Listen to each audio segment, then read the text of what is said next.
Assalamualaikum warahmatullahi wabarakatuh. Perkenalkan, nama saya Muhammad Iqbal Solihin dari kelompok 5. Di sini kami akan menjelaskan unit 8, yaitu penyesuaian diri remaja. Oke. A. Konsep dan proses penyesuaian diri. Makna akhir dari hasil pendidikan seseorang individu terletak pada sejauh mana hal yang telah dipelajari dapat membantunya dalam menyesuaikan diri dengan kebutuhan-kebutuhan hidupnya dan pada tuntutan masyarakat. Berdasarkan pengalaman-pengalaman yang didapat di sekolah dan di luar sekolah, ia memiliki sejumlah pengetahuan, kecakapan, minat-minat, dan sikap-sikap. Dengan pengalaman-pengalaman itu, ia secara berkesinambungan dibentuk menjadi seorang pribadi seperti apa yang dia miliki sekarang dan menjadi seorang pribadi tertentu di masa mendatang. Seseorang tidak dilahirkan dalam keadaan telah mampu menyesuaikan diri atau tidak mampu menyesuaikan diri. Kondisi fisik, mental, dan emosional dipengaruhi dan diarahkan oleh faktor-faktor lingkungan di mana kemungkinan akan berkembang proses penyesuaian yang baik atau yang salah sesuai. Sejak lahir sampai meninggal, seorang individu merupakan organisme yang aktif. Ia aktif dengan tujuan dan aktivitas yang berkesinambungan. Ia berusaha untuk memuaskan kebutuhan-kebutuhan jasmaninya dan juga semua dorongan yang memberi peluang kepadanya untuk berfungsi sebagai anggota kelompoknya. Penyesuaian diri adalah suatu proses dan salah satu ciri pokok dari kepribadian yang sehat. Mentalnya, ia memiliki kemampuan untuk mengadakan penyesuaian diri secara harmonis, baik terhadap diri sendiri maupun terhadap lingkungannya. Untuk lebih jelasnya, marilah kita tinjau secara lebih rinci pengertian dan proses penyesuaian diri. Karakteristik penyesuaian diri remaja. Faktor-faktor yang mempengaruhi proses penyesuaian diri. Pengertian penyesuaian diri. Penyesuaian dapat diartikan atau dideskripsikan sebagai berikut. Penyesuaian berarti adaptasi, dapat mempertahankan eksistensinya atau bisa survive, dan memperoleh kesejahteraan jasmaniah dan rohaniah, dan dapat mengandalkan relasi yang memuaskan dengan tuntutan sosial. Penyesuaian juga dapat diartikan sebagai konformitas, yang berarti menyesuaikan sesuatu dengan standar atau prinsip. Penyesuaian dapat diartikan sebagai penguasaan, yaitu memiliki kemampuan untuk membuat rencana dan mengorganisasi respons-respons demikian rupa, sehingga bisa mengatasi segala macam konflik, kesulitan, dan frustasi-frustasi secara efisien. Individu memiliki kemampuan menghadapi realitas hidup dengan cara yang kuat atau memenuhi syarat. Penyesuaian dapat diartikan penguasaan dan kematangan emosional. Kematangan emosional maksudnya ialah cara positif memiliki respon emosional yang tepat pada setiap situasi. Dengan demikian, dapat disimpulkan bahwa penyesuaian adalah usaha manusia untuk mencapai keharmonisan pada diri sendiri dan pada lingkungannya. Proses penyesuaian diri adalah proses bagaimana individu mencapai keseimbangan diri dalam memenuhi kebutuhan sesuai dengan lingkungan. Seperti kita ketahui bahwa penyesuaian yang sempurna tidak pernah tercapai. Penyesuaian yang sempurna terjadi jika manusia atau individu selalu dalam keadaan seimbang antara dirinya dengan lingkungannya, di mana tidak ada lagi kebutuhan yang tidak terpenuhi, dan di mana semua fungsi organisme atau individu berjalan normal. Sekali lagi, bahwa penyesuaian yang sempurna itu tidak pernah dapat dicapai. Karena itu, penyesuaian diri lebih bersifat suatu proses sepanjang hayat, dan manusia terus-menerus berupaya menemukan dan mengatasi tekanan dan tantangan hidup guna mencapai pribadi yang sehat. Dalam proses penyesuaian diri dapat saja muncul konflik, tekanan, dan frustasi, dan individu didorong meneliti berbagai kemungkinan perilaku untuk membebaskan diri dari ketegangan. Assalamualaikum warahmatullahi wabarakatuh. Nama saya Mutiara Zana. Saya akan melanjutkan presentasi dari Muhammad Iqbal. Karakteristik penyesuaian diri, dan ada rintangan-rintangan tertentu yang menyebabkan seorang tidak berhasil melakukan penyesuaian diri. Rintangan-rintangan itu mungkin terdapat dari dalam dirinya atau mungkin dari luar dirinya. Dalam hubungan dengan rintangan-rintangan tersebut, ada individu-individu yang dapat menyesuaikan diri secara positif dan penyesuaian diri yang salah. Penyesuaian diri memiliki karakteristik yang dapat diartikan. Karakteristik penyesuaian diri dapat dibedakan menjadi penyesuaian dari positif atau normal dan penyesuaian dari negatif atau abnormal. Tidak selamanya individu berhasil melakukan penyesuaian diri, karena terkadang ada rintangan-rintangan tertentu yang menyebabkan tidak berhasil melakukan penyesuaian diri. Ada individu-individu yang mampu melakukan penyesuaian diri secara positif, namun ada pula individu-individu yang melakukan penyesuaian diri yang salah, menurut Sunarto dan Hartono 2006. Penyesuaian diri secara positif, mereka yang tergolong mampu melakukan penyesuaian diri secara positif ditandai dengan hal-hal sebagai berikut. Yang pertama, tidak menunjukkan adanya ketegangan emosional. Yang kedua, tidak menunjukkan adanya mekanisme-mekanisme psikologis. Yang ketiga, tidak menunjukkan adanya frustasi pribadi. Yang keempat, memiliki pertimbangan rasional dan pengaruh diri. Yang kelima, mampu dalam belajar. Yang keenam, menghargai pengalaman. Yang ketujuh, bersikap realistik dan objektif. Individu akan melakukan penyesuaian diri secara positif dalam berbagai bentuk, antara lain menurut Sunarto dan Hartono pada tahun 2006. Yang pertama, ada penyesuaian dengan menghadapi masalah secara langsung, yaitu secara langsung menghadapi masalah dengan segala akibatnya dan melakukan segala tindakan sesuai dengan masalah yang dihadapi individu. Yang kedua, penyesuaian dengan melakukan eksplorasi atau penjajahan, yaitu mencari berbagai bahan pengalaman untuk dapat menghadapi dan memecahkan masalah individu. Yang ketiga, ada penyelesaian dengan trial and error, coba-coba, yaitu melakukan tindakan coba-coba dalam arti kalau menguntungkan diteruskan dan kalau gagal tidak diteruskan. Yang keempat, penyesuaian dengan substitusi, yaitu dengan mencari pengganti. Yang kelima, penyesuaian dengan menggali kemampuan diri, yaitu individu yang menggali kemampuan-kemampuan khusus dalam diri dan kemudian dikembangkan sehingga dapat membantu penyesuaian diri. Yang keenam, penyesuaian dengan belajar, yaitu menggunakan pengetahuan dan keterampilan yang diperoleh dari belajar untuk membantu menyesuaikan diri. Yang ketujuh, penyesuaian dengan inhibisi dan pengendalian diri, yaitu memilih tindakan yang tepat dan mengendalikan diri secara tepat dan melakukan tindakannya. Yang kedelapan, penyesuaian dengan perencanaan yang cermat, yaitu pengambilan keputusan setelah dipertimbangkan segi untungnya dan ruginya. Penyesuaian diri yang salah, kegagalan dalam melakukan penyesuaian diri secara positif dan mengakibatkan individu melakukan penyesuaian yang salah. Maksudnya, kegagalan dalam melakukan penyesuaian diri secara negatif mungkin dan dapat mengakibatkan individu melakukan penyesuaian yang salah. Penyesuaian ini ditandai dengan berbagai bentuk tingkah laku yang serba salah, tidak terarah, emosional, sikap yang tidak realistik, agresif, dan sebagainya. Ada 3 bentuk reaksi dalam penyesuaian yang salah menurut Sunarto dan Hartono 2006. Reaksi bertahan atau defense reaction, yaitu individu berusaha untuk mempertahankan dirinya seolah-olah tidak menghadapi kegagalan dan selalu berusaha untuk menunjukkan dirinya tidak mengalami kegagalan dalam melakukan rasionalisasi, represi, proyeksi, dan sebagai bentuk khusus reaksi. Ini antara lain rasionalitas, yaitu bertahan dengan mencari alasan dalam untuk membenarkan tindakannya. Terus resepsi, yaitu berusaha untuk menekan pengalamannya yang dirasa kurang enak ke alam yang tidak sadar. Lalu proyeksi, yaitu melemparkan sebab kegagalan dirinya kepada pihak yang lain untuk mencari alasan yang dapat diterima.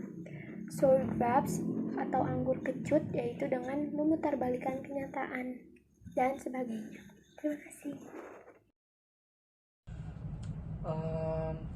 Aku akan menjelaskan tentang reaksi menyerang, yaitu aggressive reaction, yaitu menyerang untuk menutupi kesalahan dan tidak mau menyadari kegagalan, yang tampak dan perilaku selalu membenarkan diri sendiri, mau berkuasa dalam setiap situasi, keras kepala dan perbuatan, menggeretak baik dengan ucapan dan perbuatan menunjukkan sikap permusuhan secara terbuka, dan sebagainya.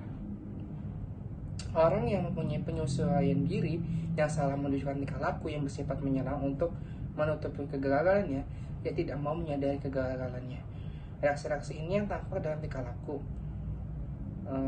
yaitu selalu membenarkan diri sendiri, mau berkuasa dalam setiap situasi, mau memiliki segalanya, bersikap senang-senang, mengganggu orang lain, menggeretak baik dengan ucapan maupun dengan perbuatan, menunjukkan sikap permusuhan secara terbuka, menunjukkan sikap menyerang dan merusak, keras kepala dalam perbuatannya, bersikap balas dendam, memperkosa hak orang lain. Ya benar, tindakan yang serampangan, marah secara sadis. Reaksi melarikan diri yaitu melarikan diri dari situasi yang menimbulkan kegagalannya, yang tampak dalam perilaku berfantasi, banyak tidur, minum minuman keras, bunuh diri, regresi, dan sebagainya. Dalam reaksi ini, orang yang mempunyai penyesuaian diri yang salah akan melarikan diri dari situasi yang menimbulkan kegagalannya. Reaksi ini tampak dan tingkah laku sebagai berikut. Contohnya berfantasi, yaitu memuaskan keinginan yang tidak tercapai dalam bentuk angan-angan seolah-olah ini sudah bercapai. Banyak tidur, minum minuman keras, bunuh diri, menjadi pecandu ganja atau narkotika. Regresi, yaitu kembali kepada tingkah laku yang semodel dengan tingkah perkembangan yang lebih awal. Faktor-faktor yang mempengaruhi proses penyelesaian diri. Secara keseluruhan, kepribadian mempunyai fungsi sebagai penentu primer terhadap penyelesaian diri. Penentu berarti faktor yang mendukung, mempengaruhi, atau menimbulkan efek pada proses penyelesaian. Secara sekunder, proses penyelesaian ini ditentukan oleh faktor-faktor yang menentukan kepribadian itu sendiri, baik internal maupun eksternal. Penentu penyelesaian identik dengan faktor-faktor yang mengatur perkembangan dan terbaiknya secara bertahap. Penentu-penentu ini dapat dikelompokkan sebagai berikut. 1. Kondisi-kondisi fisik. Apa itu kondisi-kondisi fisik? Tidak jelaskan. Termasuk di dalamnya keturunan konstitusi fisik, yaitu susunan saraf, kelenjar, dan sistem otot, kesehatan, penyakit, dan sebagainya. Kondisi sistem ini tubuh yang merupakan syarat bagi tercapainya proses penyelesaian diri yang baik. Di samping itu, kesehatan itu penyakit jasmani juga berhubung dengan penyelesaian diri. Kualitas penyelesaian diri yang baik hanya diperoleh dan dipelihara dalam kondisi kesehatan jasmani yang baik pula. Ini berarti gangguan penyakit jasmani yang dideritai oleh akan mengganggu proses penyelesaian dirinya. Yang kedua, perkembangan kematangan. Sesuai dengan hukum perkembangan, tingkat kematangan yang dicapai berbeda-beda secara individu yang satu dengan lainnya. Sehingga pencapaiannya, pola-pola penyelesaiannya itu diri pun berbeda-beda pula di individu. Dengan kata lain, pola penyelesaian diri akan bervariasi sesuai dengan tingkat perkembangan dan kematangan dicapainya. Di samping itu, hubungan antara penyelesaian dengan perkembangan dan berbeda jenis aspek perkembangan yang dicapai, kondisi-kondisi perkembangan mempengaruhi setiap aspek kepribadiannya, seperti contoh emosional, sosial, moral, keagamaan, dan intelektual. Nama saya Putri Syaras Nabila. Saya akan melanjutkan yang sebelumnya. Penentuan psikologis banyak sekali, diantaranya adalah pengalaman. Pengalaman tertentu yang mempunyai arti dalam penyesuaian diri adalah pengalaman yang menyenangkan dan pengalaman traumatik menyusahkan. Pengalaman yang menyenangkan cenderung akan menimbulkan proses penyesuaian diri yang baik. Sebaliknya, pengalaman traumatik akan menimbulkan penyesuaian yang kurang baik. Belajar. Proses belajar merupakan suatu dasar yang fundamental dalam proses penyesuaian diri. Karena memulai belajar ini akan berkembang pola-pola respon yang akan membentuk kepribadian. Dalam proses penyelesaian diri, belajar merupakan suatu proses modifikasi tingkah laku sejak fase-fase awal dan berlangsungnya terus sepanjang hayat dan diperkuat dengan kematangan. Determinasi diri itu proses penyelesaian diri di samping ditentukan oleh faktor-faktor di atas, ya orang itu sendiri menentukan dirinya terhadap faktor kekuatan yang mendorong untuk mencapai taraf penyesuaian yang tinggi dan atau merusak diri. Faktor-faktor itulah yang disebut determinasi diri. Determinasi diri mempunyai peranan yang penting dalam proses penyesuaian diri karena mempunyai peranan dalam pengendalian arah dan pola penyesuaian diri. Kondisi lingkungan. Berbagai lingkungan anak seperti keluarga dan pola hubungan di dalamnya, sekolah, masyarakat berpengaruh terhadap penyesuaian diri anak. Pengaruh rumah dan keluarga, dari sekian banyak faktor yang mengondisikan penyesuaian diri. Faktor rumah dan keluarga merupakan faktor yang sangat penting karena keluarga merupakan satuan kelompok sosial terkecil. Interaksi sosial yang pertama diperoleh oleh individu adalah dalam keluarga. Kemampuan interaksi sosial ini kemudian akan dikembangkan di masyarakat. Hubungan orang tua dan anak. Pola hubungan antara orang tua dengan anak akan mempunyai pengaruh terhadap proses penyesuaian diri anak. Beberapa pola hubungan yang dapat mempengaruhi penyesuaian diri antara lain menerima, yaitu sikap hubungan di mana orang tua menerima anaknya dengan baik. Sikap penerimaan ini dapat menimbulkan suasana hangat dan rasa aman bagi anak. Menghukum dan disiplin yang berlebihan. Dalam pola ini hubungan orang tua dengan anak bersifat keras. Disiplin yang ditanamkan orang tua terlalu kaku dan berlebihan sehingga dapat menimbulkan suasana psikologis yang kurang menguntungkan anak. Memanjakan dan melindungi anak secara berlebihan. Perlindungan dan pemanjaan secara berlebihan dapat menimbulkan perasaan tidak aman, cemburu, rendah diri, canggung, dan gejala-gejala sesuai lainnya.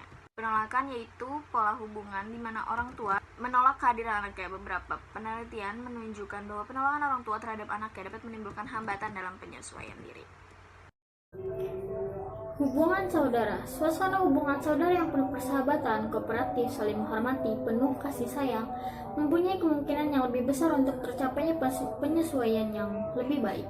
Sebaliknya, suasana permusuhan, perselisihan, iri hati, kebencian, dan sebagainya dapat menimbulkan kesulitan dan kegagalan penyesuaian diri. 2.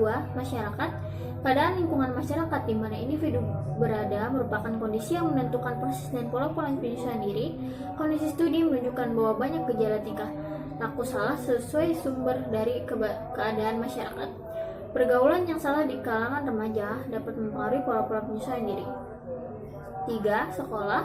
Sekolah mempunyai peranan sebagai media untuk mempengaruhi kehidupan intelektual, sosial, dan moral pada siswa. 4. Penentu kultural dan agama. Agama memberikan suasana psikologis tertentu dalam mengurangi konflik, frustasi, dan ketegangan lainnya. Agama juga memberikan suasana damai dan tenang. Bagi anak, agama merupakan sumber nilai, kepercayaan, dan pola-pola tingkah laku yang akan memberikan tuntutan bagi arti tujuan dan kestabilan hidup umat manusia. 6. Kultural dan agama sebagai penentu penyesuaian diri. Proses penyesuaian diri anak dimulai dari lingkungan keluarga, sekolah, dan masyarakat secara bertahap dipengaruhi oleh faktor-faktor kultur, agama. Permasalahan penyelesaian diri remaja. Permasalahan-permasalahan penyelesaian diri para remaja kebanyakan dipicu oleh sikap orang tua. Misalnya saja ada sikap orang tua yang sering melakukan tindakan penolakan terhadap anaknya. Apa yang dilakukan anaknya merupakan hal yang salah. Mungkin saja orang tua semacam ini tidak menginginkan kehadiran anak tersebut. Ada pula orang tua yang terlalu mengisolir anaknya untuk bergaul dengan orang lain. Hubungan orang tua yang retak, mengikuti tempat tinggal orang tua yang berpindah-pindah, penerapan disiplin yang berlebihan, kurangnya perhatian yang lebih, pergaulan bebas, frustasi dalam menghadapi konflik yang berat, dan masih banyak lagi permasalahan-permasalahan lainnya, sehingga membuat anak itu terkadang mengambil proses penyelesaian diri ke arah yang positif maupun ke arah yang negatif. Implikasi proses penyelesaian diri remaja terhadap penyelenggaraan pendidikan. Dalam kaitannya dengan pendidikan, peranan sekolah pada hakikatnya tidak jauh dari peranan keluarga, yaitu sebagai rujukan dan tempat perlindungan jika anak didik mengalami permasalahan. Upaya-upaya yang dapat dilakukan guru untuk memperlancar proses penyelesaian diri remaja, khususnya di sekolah, adalah menciptakan situasi sekolah yang dapat menimbulkan rasa betah, menciptakan suasana belajar mengajar yang menyenangkan, memahami usaha anak didik secara menyeluruh, menggunakan metode dan alat mengajar yang menimbulkan gairah belajar, menggunakan prosedur evaluasi yang dapat memperbesar motivasi belajar, menciptakan ruangan kelas yang memenuhi syarat-syarat kesehatan, peraturan atau tata tertib yang jelas dan dipahami murid-murid, dan teladan dari para guru dari segi pendidikan.